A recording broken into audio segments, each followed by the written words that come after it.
Welcome to Politics Done Right. I am your host, Egberto Willies. This is the progressive program that will take the mystery out of politics. This is the program that will encourage you to make sure government becomes we the people. Whether you are liberal, conservative, or otherwise, you get to air your point of view. Remember, you can also send me a tweet to EGBERTOWILLIES.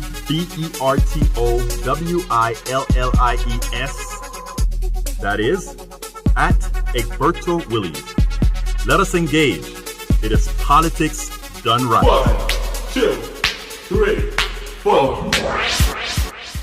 Well, folks, welcome to one more edition of Politics Done Right. I'm Egberto Willies, your host. Thank you so kindly for being a part of the show today. We are going to have a great show for you today. In fact, we have a special guest who wrote or put together a hell of a documentary. We are going to go through that in a little bit. But before we get started, I want to remind folks that this is a show on both Blog Talk Radio Pacifica Network as well as on Facebook Live. And for those of you that are on Facebook Live, the first thing that we need you to do based on the algorithm that's going through on Facebook is to go ahead and share. And why do we have to do that? Because if you want to hear the progressive message these days, that is what you have to do. We have to take responsibility for our own education. Anyhow, we are going to have a wonderful program for you today. The title of the program is Director Steve Mims Talks About Documentary About Beto O'Rourke and Ted Cruz. Now, folks, for any one of you guys who've been watching the race, it is real. Some people for a very long time have been taking it for granted, not thinking it is real. Welcome aboard, Chase Escamilla. Welcome aboard, Michael Dean Newton. And anybody else that I miss, I do forgive me. But anyhow, subtitle of the show, Director, Editor, Cinematographer Steve Mims discuss his documentary, Run Like the Devil, which chronicles the Texas Senate race between Beto O'Rourke and Ted Cruz. Now, the Texas Senate race between Beto O'Rourke and Ted Cruz is too close to call. At this stage of the game, everyone knows Ted Cruz. Beto O'Rourke is still not as well known. He visited all 254 Texas counties, and as more people learn about him from the cities to the counties to the rural areas, his appeal continues to grow. That appeal continues to grow. And if you take a look at when you go and look at the film that our director here produced, you'll see how it progressively gets better anyhow. And this is reflected in the polls. Because Ted Cruz is known entirely, or rather is a known entity, his growth potential is limited. Beto O'Rourke has growth potential, or you know what? He has monumental growth potential. He has masterfully defined himself before the right was able to do so. Luckily, his effective grassroots campaign ensured he had both the money and bodies to do that. Today, I'm honored to have film director Steve Mims, who created the documentary Run Like a Devil that chronicled the current state of this vibrant Senate race. His documentary is completely non-ideological, and it was a distinct pleasure to watch. So, folks, he's going to give you some information on how you can go watch that documentary as well. But I can tell you, having watched the entire thing, it is a documentary that folks need to go out there and see, and it's right here in Houston in the next week. The work of commercial director and independent filmmaker Steve Mims has screened internationally. Starving the Beast documented the defunding and reform of public universities across America. His 2016 political ad, Please Re-elect Gerald, won numerous awards, including a Lone Star Emmy Incendiary. The Willingham case won the South by Southwest Louis Black Award, the Innocence Network Journalism Award, and the Texas Coalition to Abolish the Death Penalty Media Award.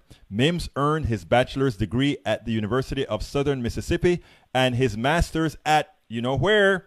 The University of Texas. So we have two Longhorns on the line right here. After the discussion with Steve Mims, we'll go to the blog of the week to have an interesting take on John McCain. Welcome aboard, Steve Mims. How are you doing today? I'm doing great. Thank you for having me. Absolutely. So first of all, before we even get started about the meat of your documentary, what got you into wanting to follow Beto O'Rourke and Ted Cruz around? Well, back in 2012, when Ted Cruz won his Senate seat, I was watching what happened in that race between Paul Sadler, who's the Democratic nominee, and Ted Cruz. And, that was an unusual race because Ted Cruz just barely beat the guy, I'm beginning to blank his name right now, this Republican. Right. The guy who should have won that. I know anyway, that he won that race. Right. I think he was the lieutenant governor here in Texas. Right. David Dewhurst. Dewhurst, he beat exactly. David Dewhurst. He got the nomination. Then it came down to the general election, and I had watched what had happened then. And at that time, I didn't think I knew enough about either Paul Sadler or Ted Cruz. Mm-hmm. Although I had filmed Ted Cruz 2 years earlier at a Tea Party rally. Mm-hmm. So that was my first exposure to him. That made a big impression on me. And that's actually in the movie. There's a scene from that rally in there where he speaks. And you said anyway, it made a big impression in you. Why did it make a big impression on you when you saw Ted Cruz? It was the behavior of the people there, I have to say. Like, it was very, this is a period where it was 2 years after Obama came in. It was really a big anti-Obama rally. Mm-hmm. And it was an anti-Obamacare rally. And people were very frank about it. And there are elements of that thing that are in the film that are just I didn't think that were normal. But I don't want to, people should see it and make their own judgment Absolutely. about it. But it was uncomfortable, mm-hmm. My experience there. And so when the Sadler Cruz race happened, I tried to reach out to people to try to see about, like, trying to get information out about both those guys, and nothing happened. And so I guess maybe almost 2 years ago now, I picked up the paper and read that Beto was going to announce his run in El Paso. I went out there for that event, for his announcement, and I filmed that, and I just started filming then, and I've been filming up until the last thing I shot was August the 2nd mm-hmm. of this year. So it's been a long process of shooting and editing. And actually, I shot a little bit before then because after the Trump election, there were many, many protests in Austin. And so I went and filmed some of those. And I did this on my own, the same way I did the Tea Party thing in 2010, because I felt like, well, this is history. I don't know how it's going to be useful, but I think it will be useful. And that's all paid off very well. Like, I shot a White Lives Matter protest and a No Ban, No Wall protest. And so all that stuff found its way in the film because it's all part of the period that we're living in that has really set up this race to be something a lot more complex and dynamic than people had assumed it was going to be. That is a very salient point. Why don't you kind of explain what you mean by that? I followed that. I followed where the direction you're taking the film. What do you really mean by that? What's so special about the state of our politics, and it's deeper than politics, but the state of the country itself right now? Yeah, I think that people are totally saturated in really toxic, a bile, that, and I think that's a nonpartisan perception. I think, like, even people who might be Trump supporters probably deep down didn't know they were signing up for this ongoing drama that's just so that is about the worst of people and not the best of people. And I really think that's taken a toll. And I think that that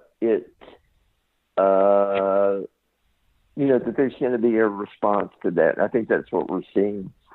Not only, I think Beto has done the actual labor of getting all over the state, like traveling the whole state and like working himself to death.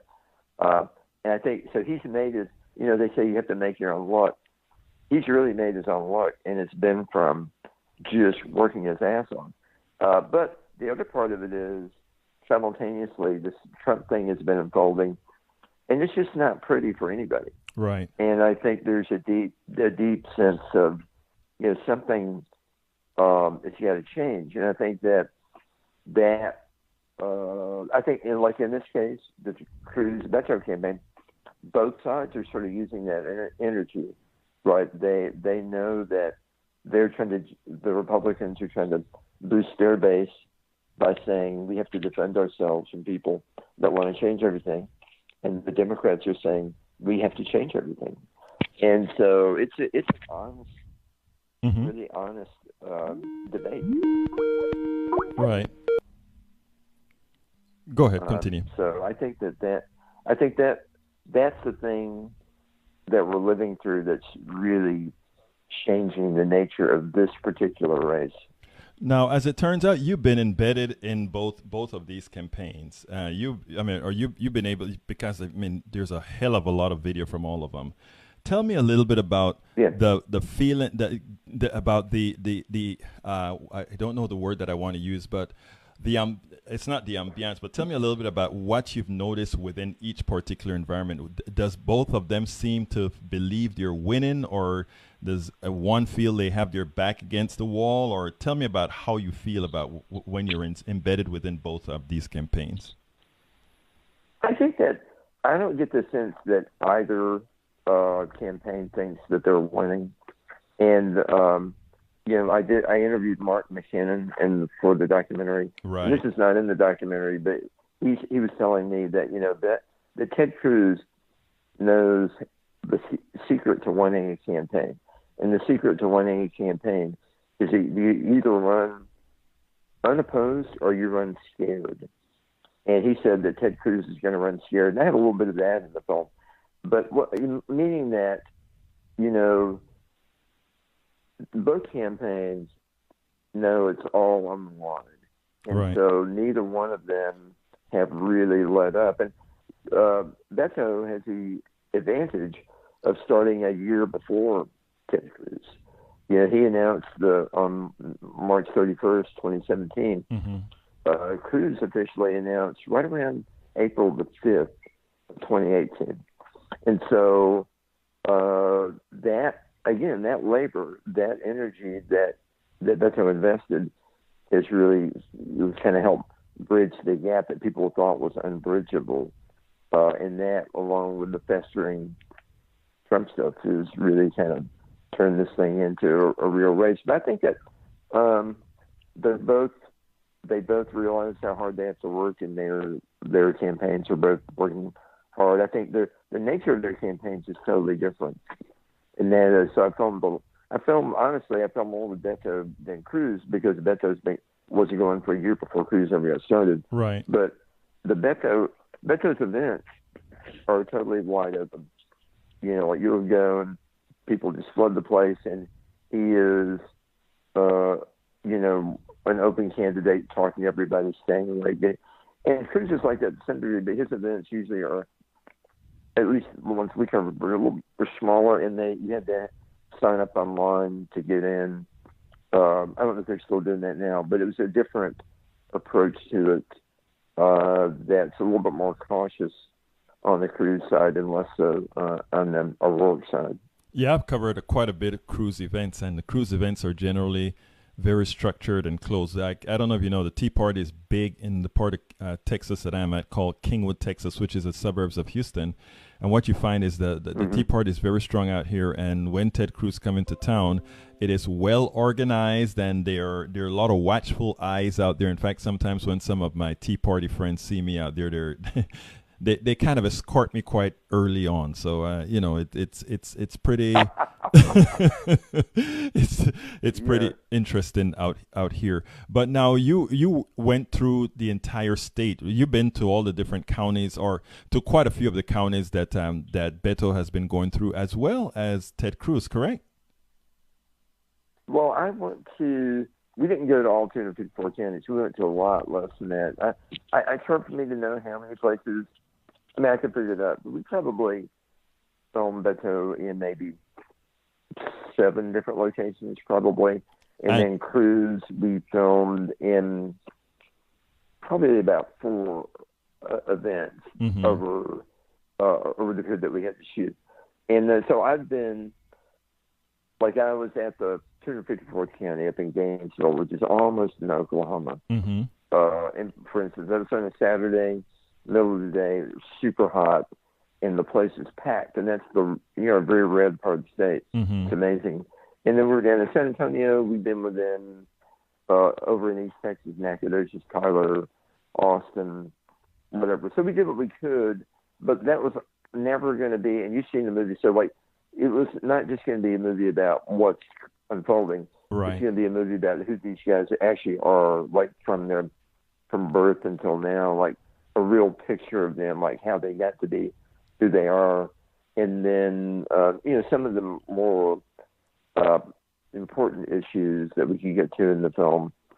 So we're never gonna make a movie that was just all about the day-to-day campaign. Right. We have a lot of that in there. Well, and I mean, we got the beginnings.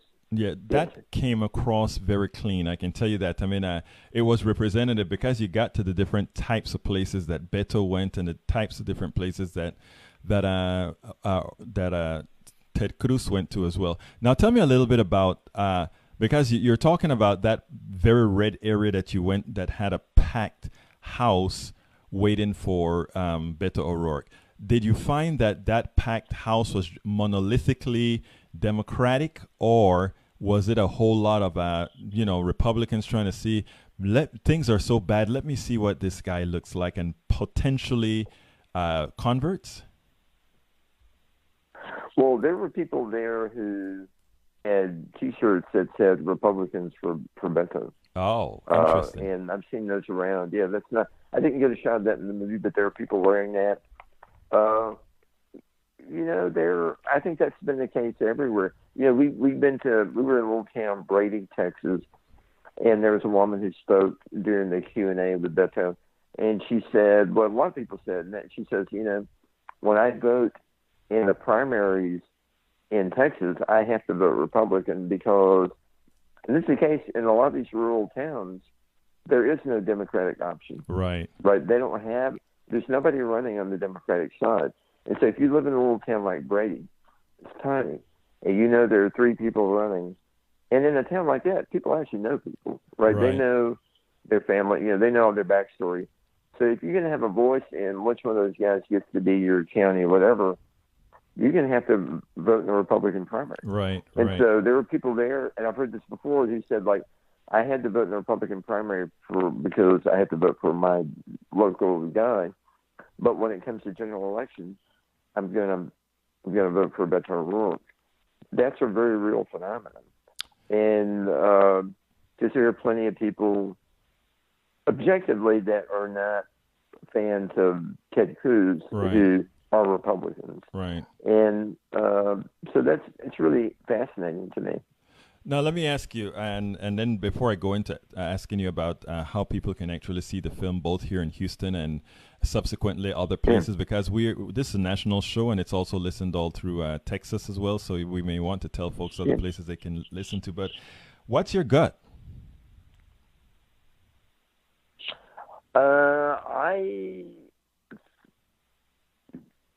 I really hesitate. Like the reason I'm hedging about this is one of the first questions I usually get asked is, how can a guy who lives in Austin, Texas, make a documentary about this race and it's not some left-wing propaganda? Right. And so I have to get into a discussion about, like, well, I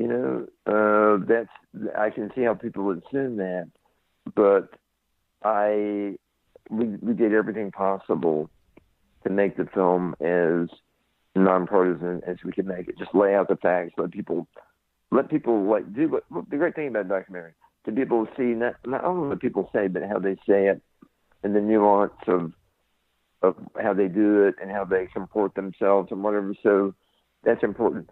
So I'm hesitating to say what my gut feeling is about it. And I don't know, I would always discount my gut feeling.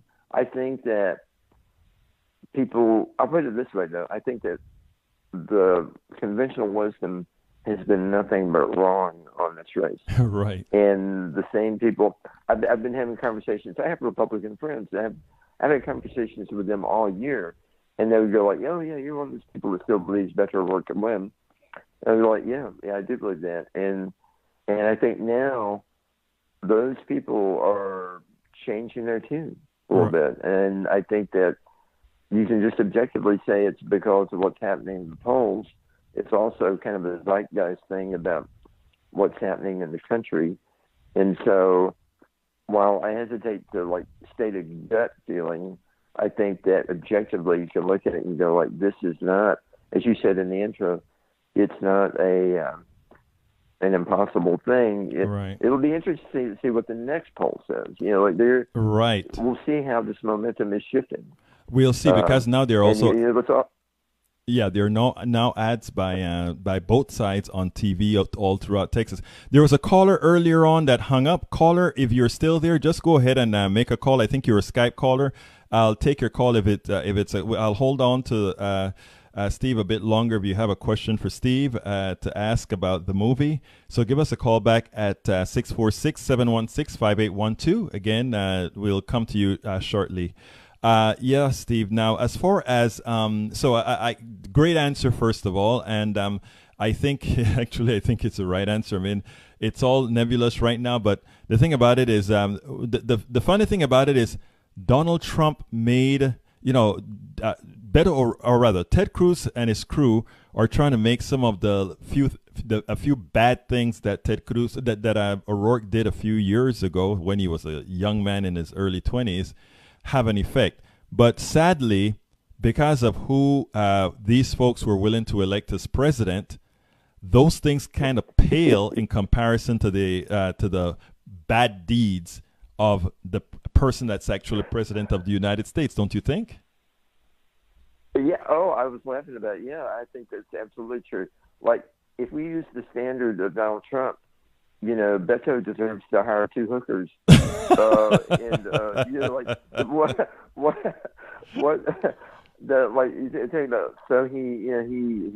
owned up to the DWI, and said what a terrible mistake that was. Mm-hmm. And then the other burglary thing, he jumped a fence at the University of El Paso, UT El Paso. Right. That's nothing compared to, you've got the commander-in-chief, potentially who will be a felon eventually, and who absolutely, by moral, ethical standards, is, So the irony of that, that you would now, in this environment, go the guy got arrested for drunk driving. It's that's one of the best things about America. Anybody can get arrested for drunk driving.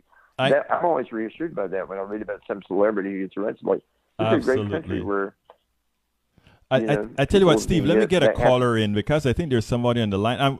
Caller from 347. If you want to ask a question, go ahead and hit the number 1, because right now you're just here, but I don't see it that you've hit the number 1 to say you want to speak. Okay, they fell off the line. Let's see if they'll call back. Again, that number is 646-716-5812. If you want to speak, we'll get you on before Steve, the director of Run Like the Devil, which is the kind of chronicle the Cruz O'Rourke campaign and the people themselves. I tell you what, why don't you give the proper description of what your documentary is all about, and also how can folks get around to see it?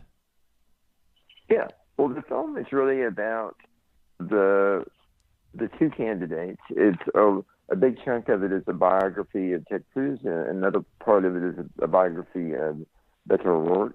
It's also about how we came to this place in terms of the power or lack of power between the Democratic and the Republican Party in Texas. So there's a little history part to set that up. And then the final part of it is about some of the major issues that people are focused on now as it relates to this election. And so we try to set it up it's a very simple structure. It's here's how we got here. Here are the 2 candidates. Here are some of the most passionate issues. And then now it's time for people to do something, to vote and depending on how they feel about all those things. So we're just trying to lay it out as honestly as we can, and to give people an authentic understanding of those guys. What I have to say about... I'm sorry. No, go ahead. Yeah, what I want to say about it, for those, whether you're, because we have both conservatives and in as much as we're a progressive show, we have quite a bit of conservatives and progressives that listen to the show. But I watched the entire the entire documentary.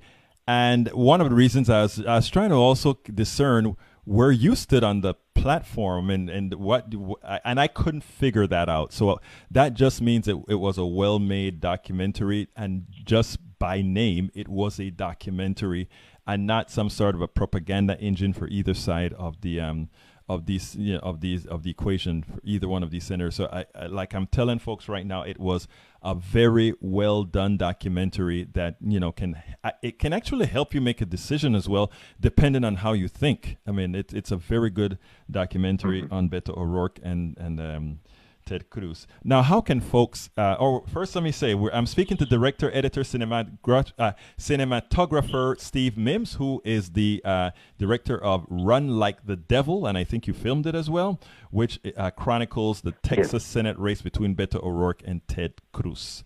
Tell us how folks can get to that documentary and see it. Well, the most comprehensive information is at our website, and it is runlikethedevil2018.com, runlikethedevil2018.com, and that has all the information about the movie, and it lists all the screenings. But the first one in Houston will be next Thursday night at the Museum of Fine Arts in Houston. The film actually premieres this Thursday in Austin at the Austin Film Society Cinema.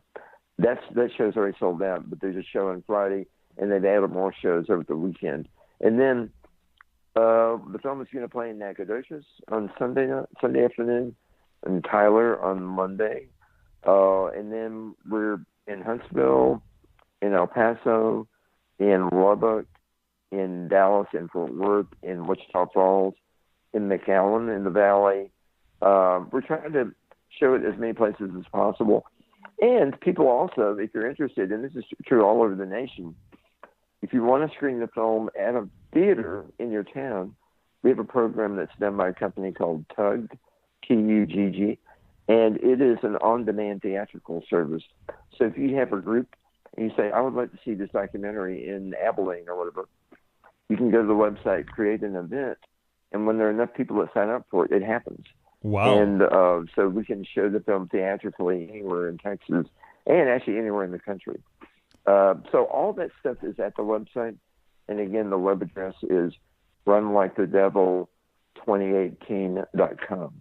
I'm going to make sure to, after the show is over, I'm going to make sure to put that in the show notes so that people can get to go ahead and see exactly where they can see it. Well, look, it was my pleasure having you here to speak about your documentary. Is there anything that you'd like to add before we close this segment out on the documentary, or absolutely anything within our body politic? I just want people to vote, again, the reason I want to work on the film is to create something that would actually be beneficial, that would have some utility for people. And I have to say this, my bet was at the beginning when we started it that nobody else is going to do this. And sure enough, nobody else has done it. Which is kind of amazing. Like, we have all these television stations, we have, public television, we have whatever. And to my knowledge, nobody's made a movie like this yet. When it's like, you would think that in a democracy that, and I'm not trying to disparage anybody, but you would think in a democracy that there would be multiple competing versions of the information about this race, and there's not. And I mean, news stations, they have their own. They're trying to keep up day by day with what's going on, so you can't. It's not a fault in them.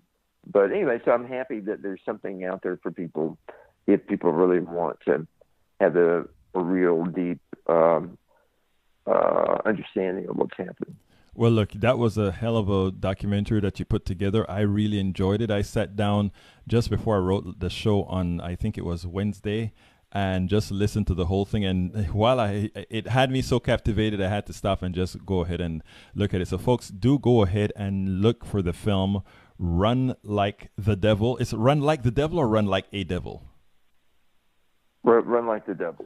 Go check It's out. like work like the devil, but yeah. Yeah, go look up Run Like the Devil, and it's here in Houston as well. It's and as Steve Mims said, it's all over the state. And for those of you wherever you are in the country, including Texas, you can go to, what is the name of the organization? TUG? There's a link on there called TUG. It's TUG. TUGG. Right. TUG. It's an on-demand cinema service. Excellent. Well, look, it was my pleasure to have you, Steve, with us. I'm pretty sure you're going to have a full house here in Houston. I'm pretty sure you're going to have a full house everywhere, because this documentary is simply well made and quite informative. So thank you so kindly for having been here. Well, thank you for having me. I really appreciate it. Absolutely. You have a wonderful day now. All right, you too. Bye-bye. Bye-bye.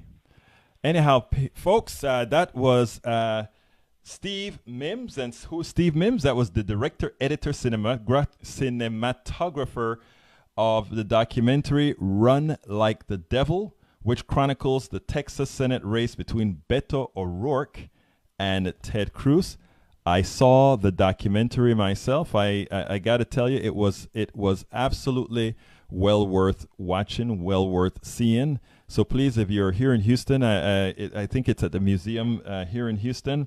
But again, I have a link in the blog to the showing here in Houston. But what I'm going to do is give you a link to the website that the director was speaking about, which is where you can find all the information of all the places where you can actually see the documentary. It was quite worth the effort. Have you guys been watching the charade on TV with regards to the Supreme Court? Oh, yeah. Now, if you guys have watched or read my recent blogs or listened to my recent shows, both here or at KPFT 90.1 or elsewhere, you've noticed that I have not spoken a whole lot about the Supreme Court, because I knew it was kabuki theater.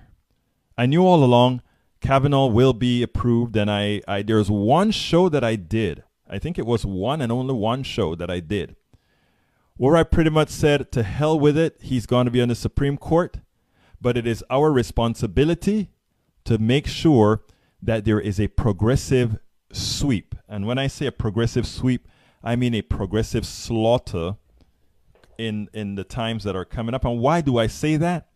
Because what we have to do is we have to supersede the Supreme Court. And when I say supersede, I'm not talking about doing anything unconstitutional. In fact, I'm talking about doing things that are definitely constitutional. The Supreme Court is only one branch of the government. What it means now is it's imperative. It's more imperative now that we get a progressive Senate, a progressive House, and a progressive president in 2020, so that we can supersede the Supreme Court. And I have to remind you guys of something. There's separations of powers in this country, right? What a lot of people don't understand is, yes, the Supreme Court interprets. The Supreme Court interprets the laws. But Congress, Senate, and the House passes the laws. The president approves the laws and executes the laws. If the president decides he doesn't like what the Congress passes, he vetoes that. And the Congress can, with a supermajority, override the veto. So in effect, there's a certain amount of power within the Congress to supersede what. In other words, if the Supreme Court comes and says abortion is absolutely illegal and unconstitutional, theoretically speaking, if you go ahead and have a supermajority in these different Congresses, right, you supersede the confounded law.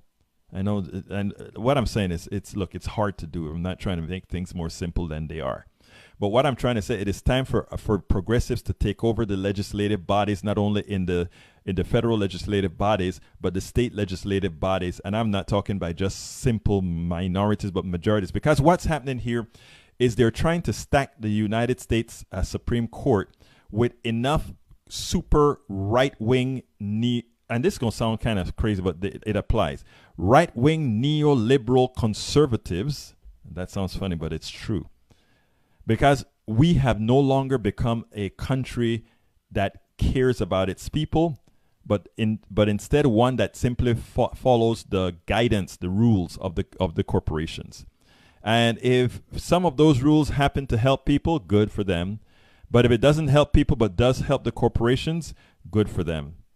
And that is what Kavanaugh represents. If you notice what Cory Booker, or not Cory Booker, but Kamala Harris told, I think it was Cory Booker who told Kavanaugh. He said, from where he stood, every time there was a decision to be made, the decision always went in favor of the powerful. It always went in favor of the powerful. The guy is also against unions. The guy is against all these things that make a good liberal democracy. But he will be elected. And what's going to be the recourse?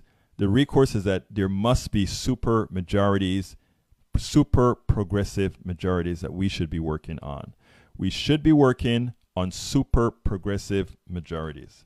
That will ensure, when that becomes a reality, that will minimize the dangerous impact that they have, that the Supreme Court has. Remember, it's still separation of powers, and every branch of power of the government is co-equal. And if they're co-equal, no one can dominate the others. I'll take your questions if you have any after the blog of the week. But folks, do you know what time it is? It's time for the weekly blog post. Okay.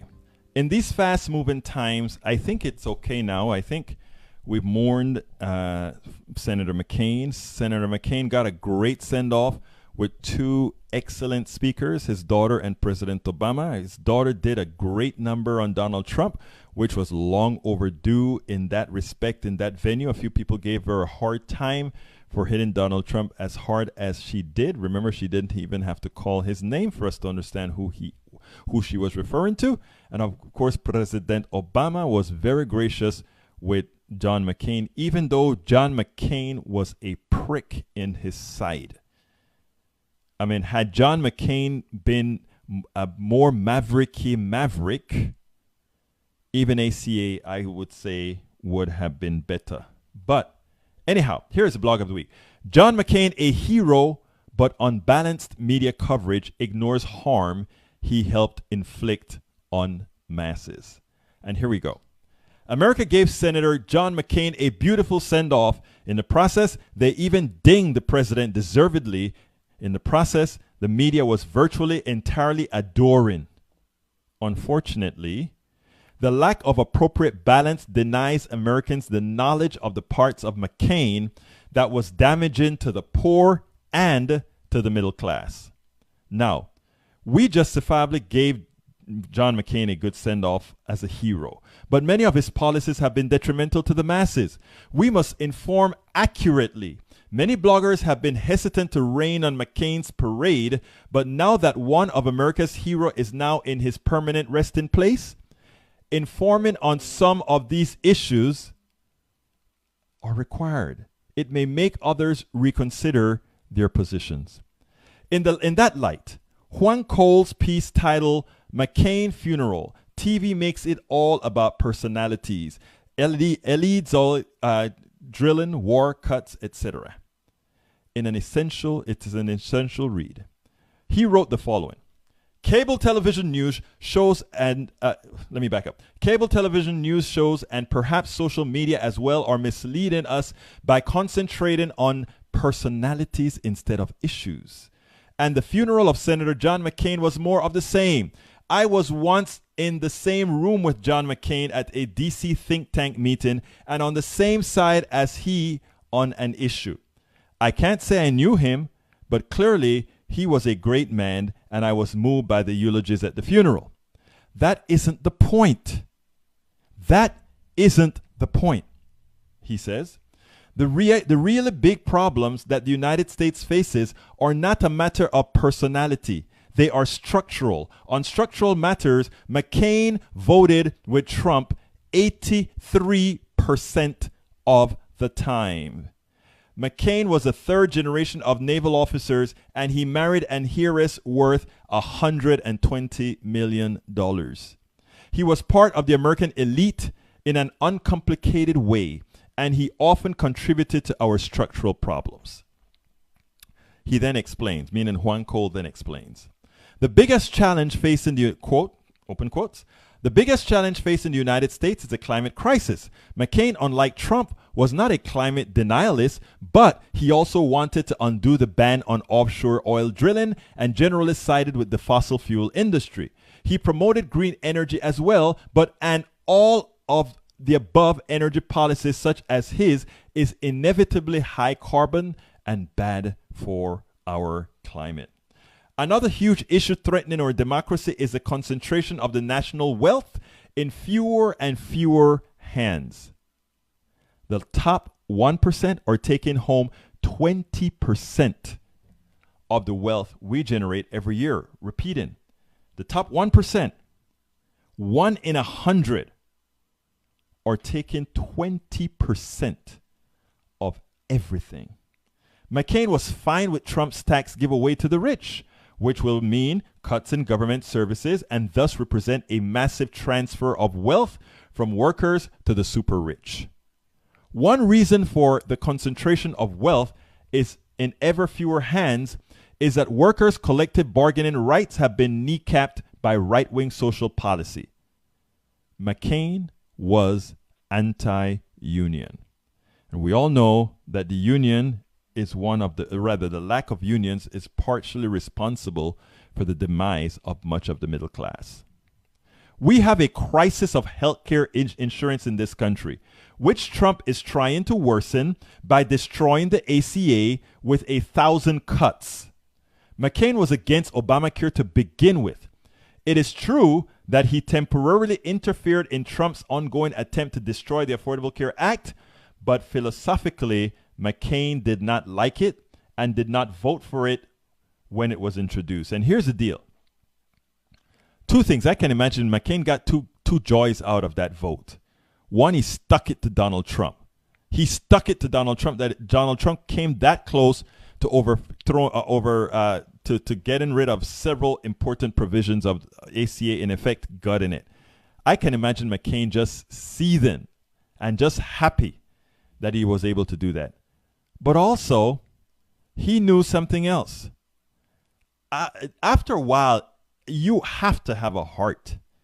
And to know that Donald Trump was the person repealing this thing or trying to repeal this thing, but had absolutely nothing to give the vast majority of Americans. He absolutely had nothing. It was about abolishment, and after abolishment, whoops, you're on your own. Good luck. If you can afford care, fine. If you can't, die. That is a policy that they had in place if that bill got chopped the way it was written in the bill. McCain saved the day. And so I think part of it was to stick it to Trump, but part of it is, man, you got to have a heart. You have to think about, what about those people? What's going to happen to those people without insurance? What's going to happen about those people that need care? You voted against that. It was tantamount to having no heart. But the reality is, we know the other side of the aisle, and I'm not talking about Republican people now. You're my friends, and I know you have a heart, and I know that what happens is many times you believe the crap these people tell you because somehow they give it plausibility. Somehow they give it some kind of plausibility. They give their evil plausibility, and somehow your ideological slant allows you to accept it. But McCain knew better. McCain said, I can stick it to the president and at the same time reduce my level of evil. So that's what he did. And he did the right thing. He did the right thing. So, McCain was against Obamacare to begin with. It is true that he temporarily interfered in Trump's ongoing attempt to destroy the Affordable Care Act, but philosophically, McCain did not like it and did not vote for it when it was introduced.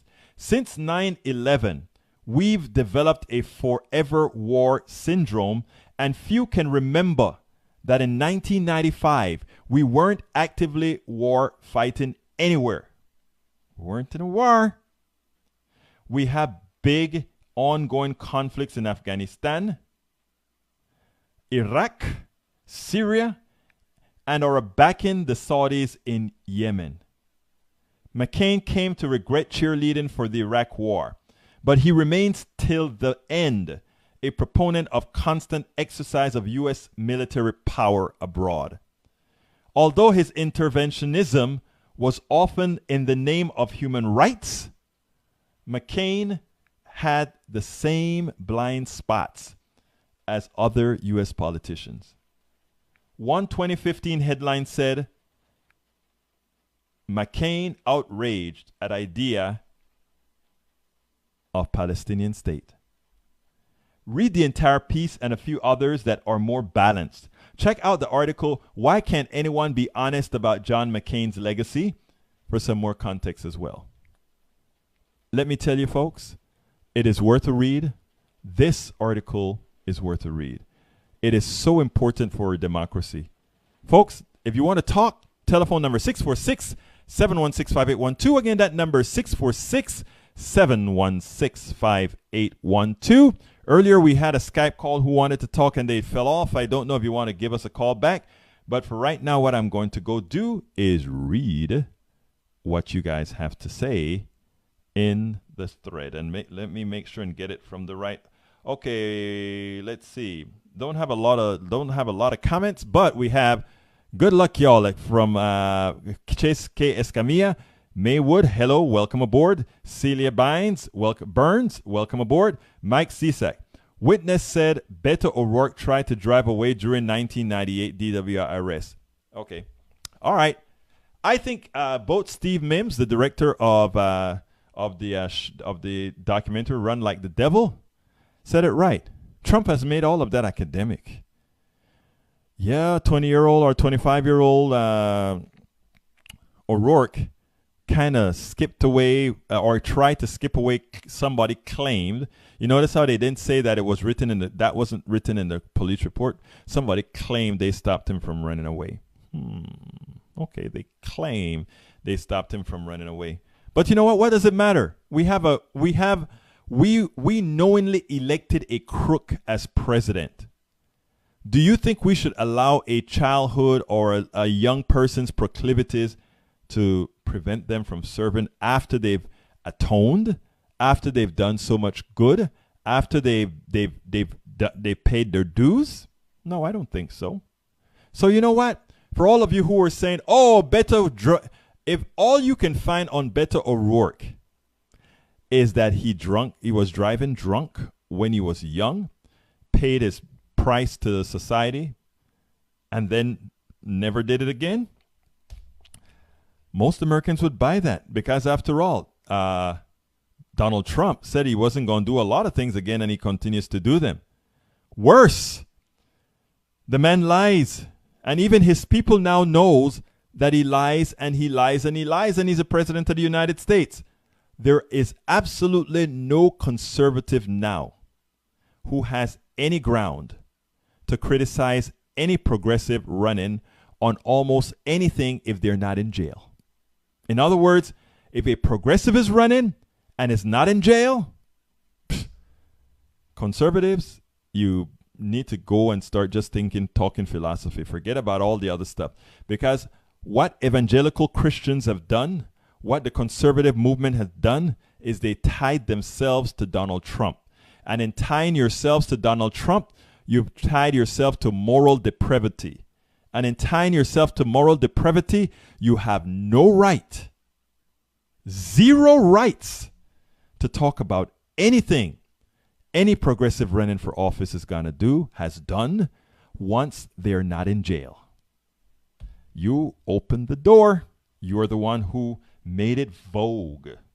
You're the one who made it okay to not have to be squeaky clean or have the semblance of being squeaky clean. So, all I can tell you guys is sorry. I'm so sorry, but Beto O'Rourke in every respect has more decency than all these guys out there. Let's see what else folks have to say. Let's see. Witness said, okay, the witness described how O'Rourke then lost control of his car and hit a truck, which sent his car towards oncoming lanes. Okay, and what does that have to do with Beto O'Rourke running for the Senate? A run that I think ultimately will be successful. We'll see.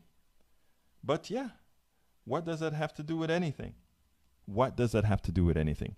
Anyhow, folks, I haven't asked for my Ask It. For those of you who are listening, do remember this is a progressive show. What I'd like to ask you guys is remember that we are a progressive show that needs your support. So please go ahead and go to patreon.com. patreon.com/politics done right.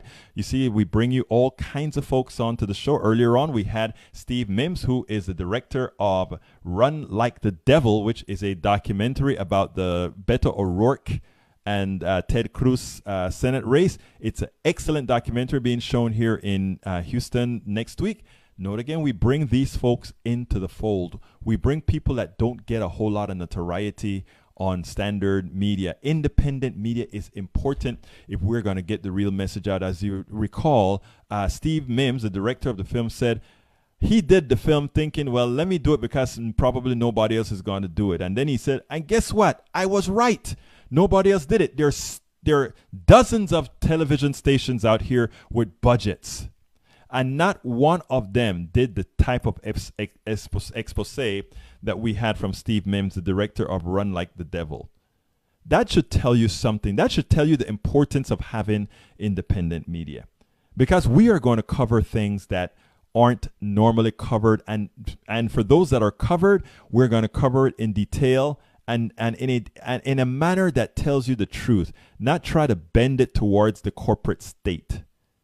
So that is why, a lot of times we're misinformed, we're ill-informed, and we sit down and we wonder why. And the reason why is simple. It is simple.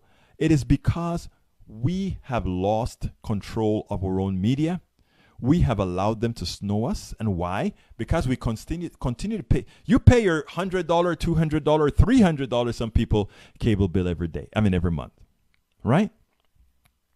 You're paying for your own partial misinformation, because that cable channel has Fox News, it has CNN, which never goes in depth into anything. You have MSNBC, who never gets in depth, as they can't, because of who their advertisers are. We are only obligated to you. Our sole job is to tell you how things are. Of course, when it comes to politics done right, we have sort of a progressive slant. So progressive policies get, we're 100% factual. If you check the factual database that has all the websites or the news sites and the independent news and regular news, all of that, we're all conglomerated together. As far as politics done right and EgbertoWillies.com is concerned, our rating is high, meaning we are very accurate with what we report. And not only are we accurate, but we tell the truth. They do point out that we have a very left-leaning, which is the truth. I never ran from that. But it is important to note that we are here to give you information in a particular correct manner. So please go to patreon.com, patreon.com/politics done right. If you are on Facebook Live, the link is right there inside of the header. If you are on Blog Talk Radio, just go to patreon.com/politics done right. The link should also be in the hub for the show. Again, that is patreon.com/politics done right. That is how we're going to make progress. I don't only talk about this, I follow the lead. I am a supporter of dailycoast.com, the biggest liberal site in the country. I'm a supporter of Democratic Underground, another very big website that shares progressive information. I'm also a donor to, as when I say supporter, I mean supporter. So I use supporter and donor interchangeably to Coffee Party USA, which is an organization trying to link communities together of all types, whether progressive, liberal, Democrat, and Republican, anarchist. What we try to do is bring things together at coffeepartyusa.com. Likewise, I gave to my local Democratic Party, and likewise, I gave to several other progressive institutions. Why? Because we know the other side have the Koch brothers with millions to roll them. We don't. We just have your individual pennies here and there. That's why I ask you to subscribe. Please subscribe to Politics Done Right at patreon.com/Politics Done Right. And you know what? We have bumper stickers to send you. If you give us your address and want a bumper sticker to put on your car, you can get a Politics Done Right bumper sticker for your car. And by subscribing, you can also get a e-copy of As I See It, Class Warfare, the only resort to right-wing doom. Hold one second.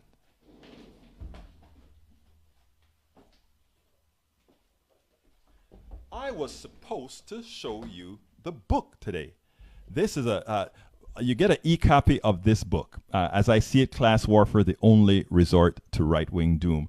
A hard copy is one of the a little marginal higher membership. We're going to be, for those of you who've gotten that membership and haven't gotten your book, the reason why is that we're waiting for a certain volume to go ahead and get the books printed to make them affordable. So I know you're generous folk, so you understand the delay in getting the printouts of these books out. But again, folks, please go to patreon.com/Politics Done Right. And also, why don't you get to the level 4, though? As I See It, Class Warfare, the only resort to right-wing doom. Let me tell you, folks, it's so important. It is so important. And let me just kind of put this up here a bit longer. It is so important that we understand. In this book, I cover a whole lot about how the economy works, how the current structure of our economy has screwed many Americans, and how, it is a very, very easy to understand book. It's the first book that I wrote. I'm currently writing another book. I'm going to be putting the table of contents of that book out pretty soon when I send out my next big mailer asking folks to subscribe to Politics Done Right. The other book is going to be out. I'm thinking early next year, but for the folks that are subscriber, every chapter that I write is going to be online, and you are going to be privy to the chapter as I write them. Folks, it's going to be, I'm hoping to not only complain like we do on a lot of these shows, but offer how it could actually be. What could we really do to solve these problems? So anyhow, go to patreon.com/Politics Done Right and support us. That is how we make a change. The progressive side of the equation does need your support. Okay, let's see. Michael D. Newton. Few saved me from Scotta's testimony. Okay, let's see what else I have here. Zach, let's see. Maywood, that's true. John McCain might have come down on the wrong side of things sometimes, but at least he did them for good reasons. Yes, unlike some others who may have done the right thing, like getting us out of the TPP, but for all the wrong reasons. True. And Mike Cesek says the evangelical right knows that it is okay to separate a person's personal life with a political life because that is what the left does, since the political objectives of the left is more important than any criminal acts people do. I wish you had remembered that during the Clinton years. I wish you had remembered that during the Obama years, because Obama is the cleanest president we've had probably in the history of this nation. He knew he had to be clean. And he knew he had to put out all the things that he did just to preempt what the onslaught was going to be. And boy, did he do a good job. That's why he won. But anyhow, folks, we are coming to the end of the program. So what I'd like to ask you to do again is please do remember to support Politics Done Right. Go to patreon.com, patreon.com/Politics Done Right, and show that you are going to support independent media. Independent media. And you know what else comes with the fringe benefits? You get a bumper sticker if you want one. You can also get the Politics Done Right book if you go ahead and subscribe at that level. Look, here's the important thing. We can make a difference. The other side is betting that we are so darn scared and so impotent and feel like we don't have the value, a value set, or that we are not worthy that we won't fight. For those of you who listen to my program, you know I think the most powerful value we have is ourselves, and that we can really go out there and do it. So folks, please go ahead and go to patreon.com/politicsdoneright. We're at the end of the program. So my name is Egberto Willies, and this is Politics Done Right. You know how I'm going to end this. I am out.